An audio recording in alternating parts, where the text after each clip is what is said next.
आज हम बात करते हैं कंसिस्टेंसी के बारे में, कैसे हम कंसिस्टेंट होकर अपनी लाइफ में इम्पॉसिबल चीज़ों को हम पॉसिबल बना सकते हैं, कैसे हम कंसिस्टेंट होकर हम अपने टारगेट को अचीव कर सकते हैं।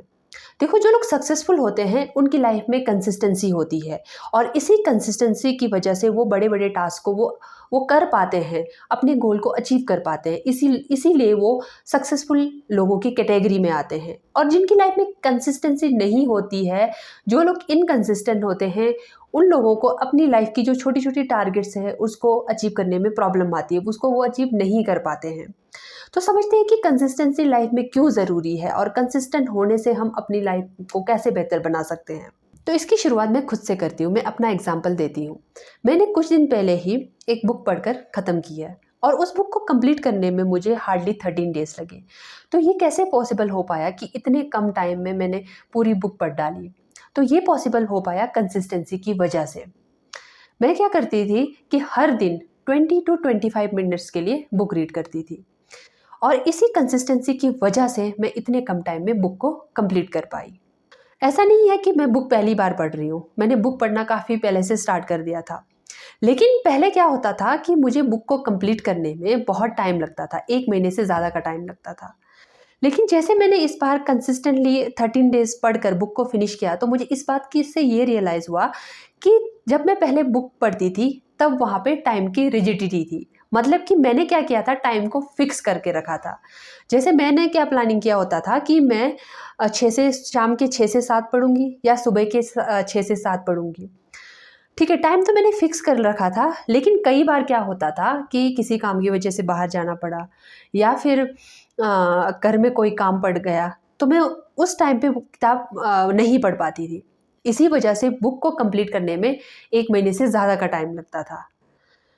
तो इस बात से मैंने ये सीखा कि अगर हम टाइम को थोड़ा सा फ्लेक्सिबल बनाएं, ठीक है, आपको जब भी टाइम मिले आप तब अपने काम को करें या फिर उस बुक को पढ़ लें, तब आपकी कंसिस्टेंसी भी बनी रहेगी और आप अपने काम को, ठीक है, या उस बुक को पढ़ने में आपको टाइम कम लगेगा।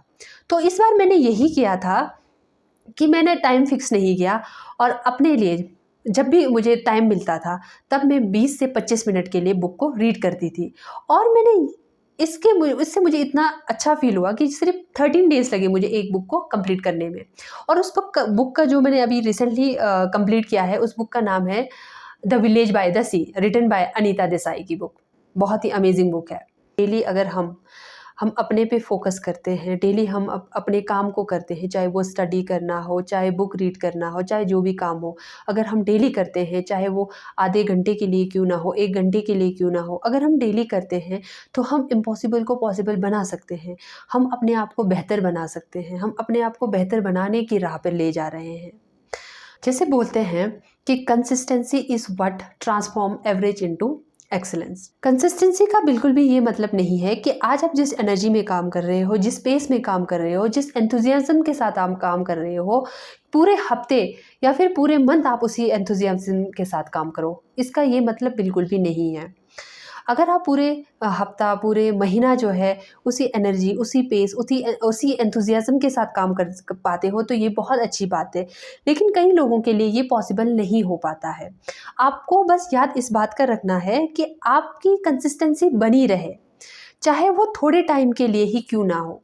जैसे हम बुक रीड करना स्टार्ट करते हैं, हम 1, 2, 3 दिन कर लेते हैं, फिर बीच में हम स्किप हो जाता है। तो वो जो आपका स्किप करने का टाइम है ना, या फिर 1 या 2 दिन के लिए अगर छोड़ रहे हो, किसी काम पड़ गया या फिर कहीं जाना पड़ गया तो नहीं कर पाते 1-2 दिन के लिए। लेकिन अब हमें क्या करना है कि 1 या 2 दिन से ज़्यादा वो जो हमारा काम है उसको हम छोड़े ना। तो इससे क्या, अगर हम ज़्यादा टाइम के लिए छोड़ेंगे तो हमारी जो कंसिस्टेंसी है वो हम दोबारा से नहीं बना पाएंगे। एक तो हमारी हैबिट ये है कि हम इनकंसिस्टेंट हैं और कंसिस्टेंसी में आने के लिए टाइम लगता है। तो हमें ये याद रखना है कि 1-2 दिन के लिए छूट गया किसी काम की वजह से तो कोई बात नहीं। हम जल्दी से फिर उसी कंसिस्टेंसी में आ जाएँ, फिर वापस आ जाएँ और फिर से हम अपना काम शुरू कर दें। जैसे मान लो एक बच्चा है, एक स्टूडेंट है, ठीक है? उसे अपनी क्लास में जो है फर्स्ट पोज़ीशन पे आना आना है। तो उसकी इसके लिए क्या करना पड़ेगा कि पूरे साल जो है उसको कंसिस्टेंटली पढ़ाई करनी पड़ेगी, उसको अपने नॉलेज को पॉलिश करना पड़ेगा। तभी जाके वो at the end of the year जाकर वो अपनी क्लास में जो है फर्स्ट पोजीशन पे आ जाएगा। ऐसा तो है नहीं कि पूरे साल कुछ पढ़ाई नहीं किया और वो लास्ट में जाकर वो फर्स्ट पोजीशन पे आ पाए, वो पॉसिबल नहीं हो पाता। क्लास में फर्स्ट आना या फिर किसी कंपटीशन में भी किसी कंपटीशन को क्रैक कर पाना तभी पॉसिबल हो पाता है जब हम डेली पढ़ते हैं, जब हम अपने नॉलेज को एनहेंस करते हैं, हम क्या करते हैं कंसिस्टेंट होकर पढ़ाई करते हैं, तभी हम किसी पोजीशन पे हम पहुंच पाते हैं। कंसिस्टेंसी हमें हमारी ज़िंदगी के हर मुकाम पे चाहिए होती है। अगर हम कंसिस्टेंट हैं तो हम तभी लाइफ में आगे बढ़ पाते हैं।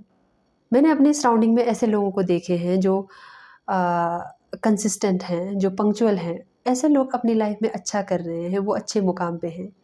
और ऐसे लोग भी देखे हैं जो इनकंसिस्टेंट हैं, और उनमें से एक मैं भी हूँ। मैं भी अपनी लाइफ में इनकंसिस्टेंट रही हूँ, अपनी स्टडीज़ को लेकर, अपनी हेल्थ को लेकर, हर चीज़ में मैंने इनकंसिस्टेंसी दिखाई है। और इस बात की रियलाइज़ेशन मुझे अभी जाकर लग रहा है कि इनकंसिस्टेंट होने से ना हम लाइफ में कुछ भी अचीव नहीं कर पाते हैं। हमारी हेल्थ डिटोरिएट होती है, हमारी स्टडी, हम जो कुछ भी सोचते हैं वो हम नहीं कर पाते हैं। प्लानिंग बहुत होता है दिमाग में चला हुआ, लेकिन जो इनकंसिस्टेंसी की हैबिट है उसकी वजह से कुछ अचीव करना पॉसिबल नहीं हो पाता है। तो ये ज़रूरी है अपनी लाइफ को मैं अच्छा करने के लिए, किसी भी फील्ड में हम जो भी कर रहे हैं, चाहे वो स्टडीज़ से हो, चाहे वो हेल्थ से रिलेटेड हो, आप जो भी कर रहे हो ना उसको कंसिस्टेंटली करो तो आप अपनी लाइफ को बेहतर बना पाओगे। कंसिस्टेंसी कैसे हम ला सकते हैं अपनी लाइफ में? तो एक तो मेरा मानना है कि आपका जो टास्क है उसको आप छोटे-छोटे उसमें डिवाइड करके करो, ताकि आपको ईज़ी हो उस चीज़ को करने में। ठीक है? जैसे मैंने किया था बुक रीडिंग के लिए, मैं 20 टू 25 मिनट्स डेली पढ़ती थी और विदिन 13 डेज़ मैंने उसको कंप्लीट कर दिया। तो आप अपने टास्क को छोटे-छोटे पोर्शन में डिवाइड करके कीजिए और वो ईज़ी होगा। उसके बाद दूसरा हम क्या कर सकते हैं कि टाइम को फ्लेक्सिबल बना सकते हैं। रिजिड टाइम मत बनाइए, टाइम को फ्लेक्सिबल बनाइए। जैसे भी आपको मौका मिलता है किसी भी चीज़ को करने का तब करिए।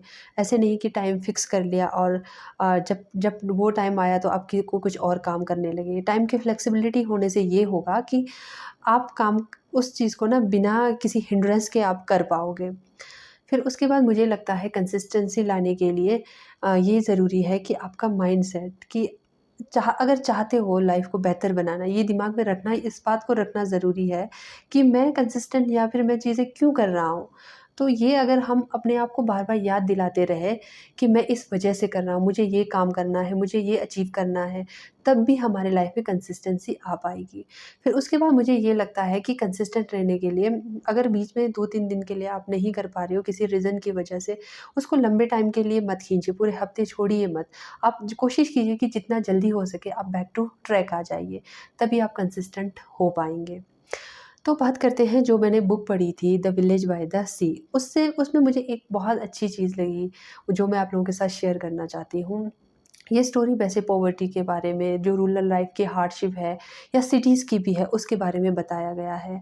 इसमें इसमें इस स्टोरी में बताया गया कि कैसे गरीब लोगों की ज़िंदगी है। जैसे इसमें एक कैरेक्टर है हरी, जो हरी है, उसकी सिस्टर लीला है, उसकी और सिस्टर है बेला और कमल। इन चारों की लाइफ़ कितनी प्रॉब्लमेटिक है, ठीक है? उसको बताया गया। घर में बीमार माँ है, उनके जो फादर हैं वो हमेशा ड्रंकन स्टेट में रहते हैं।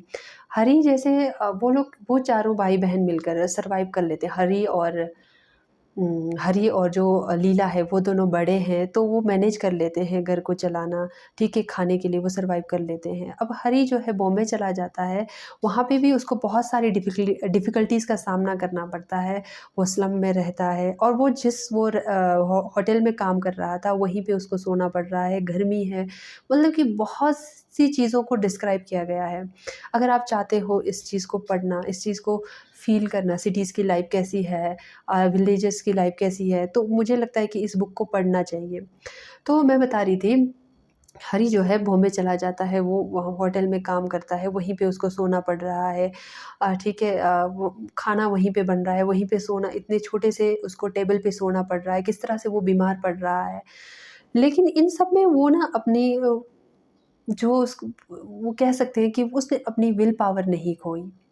और वहाँ पे वो एक इंसान से मिलता है, जो मुझे सबसे ज़्यादा जो फ़ैसिनेटिंग लगा वो है मिस्टर पानवाला। वो वॉच मेंडर होते हैं, घड़ी ठीक करने वाले होते हैं। वो इतना पॉज़िटिविटी भर देता है हरी के अंदर कि वो ना चीज़ों को वो पॉज़िटिव वे में करने लगता है। वो उसको घड़ी ठीक करना भी सिखा देता है। और वो इंसान जो है हरी की बहुत हेल्प करता है। वो उसके अंदर पॉज़िटिविटी भर देता है। तो इसी वजह से हरी को जो है एक नया रास्ता दिखाई देता है कि मैं अब गाँव वापस जाऊँगा अपनी बहनों के पास, अपनी माँ के पास। तो वो वापस भी चला जाता है और वहाँ वो ये भी डिसाइड कर लेता है कि मुझे अपनी लाइफ़ में आगे क्या करना है, उसको नई पॉसिबिलिटीज़ दिखाई देती है। तो जो मिस्टर पानवाला है, उनका जो कैरेक्टर है उससे मैं बहुत ज़्यादा इन्फ्लुएंस हुई। देखो जैसे हम लोग अगर किसी इंसान के अंदर हेल्प करने की अगर नीयत हो, तो वो ना बुरे सर्कमस्टांसेस में भी हेल्प कर लेता है। मिस्टर पानवाला कोई बड़े बिज़नेसमैन या कोई वो नहीं थे, वो भी छोटी-सी उनकी दुकान थी, वो भी वहाँ पे वो घड़ियाँ ठीक करते थे। फिर भी उनके अंदर किसी को की हेल्प करने की भावना थी, इसी वजह से उसने हरी की हेल्प की। तो अगर हम भी चाहते हैं ना अपनी लाइफ में किसी की हेल्प करने का अगर हमारा नियत हो, तो हम कर पाएँगे, ठीक है? आजकल की दुनिया ऐसी हो गई कि हेल्प करने से ज़्यादा हम किसी की टाँग खिंचाई में लग जाते हैं। तो मेरा यही कहना है कि अगर आप हेल्प नहीं कर पा रहे हो, तो मत करो, लेकिन हमें उस इंसान को ना पीछे खींचने की, ड्रैग करने की कोशिश नहीं करनी चाहिए। एक पॉज़िटिव अगर हम किसी को वर्ड भी कहते हैं ना, उसकी पूरी लाइफ़ बदल सकते हैं। जैसे मिस्टर पानवाला ने कहा, हरी बीच में बहुत परेशान भी हो जाता है कि मेरे पास अब कोई स्कोप नहीं है, मैं क्या करूँगा? लेकिन मिस्टर पानवाला कहते हैं कि हर बुरी स्थितियाँ हमें सिखाने के लिए आती है, ताकि हम अच्छे इंसान बनकर बेहतर हम कुछ कर पाएँ। वीडियो यहीं पे एंड करते हैं। तो मैं यही कहना चाहूँगी कि अगर बुक पढ़ने से ना लाइफ में बहुत सारी चेंजेस आती हैं, हमें डिफरेंट डिफरेंट पर्सपेक्टिव देखने को मौका मिलता है, तो ज़रूर बुक पढ़िए, अपनी लाइफ में कंसिस्टेंसी लाइए और आप जो भी अचीव करना चाहते हैं उसको अचीव कीजिए। तो एट द एंड अगर ये वीडियो अच्छी लगी हो तो मेरे चैनल को लाइक, शेयर और सब्सक्राइब ज़रूर कीजिए। Thank you for watching.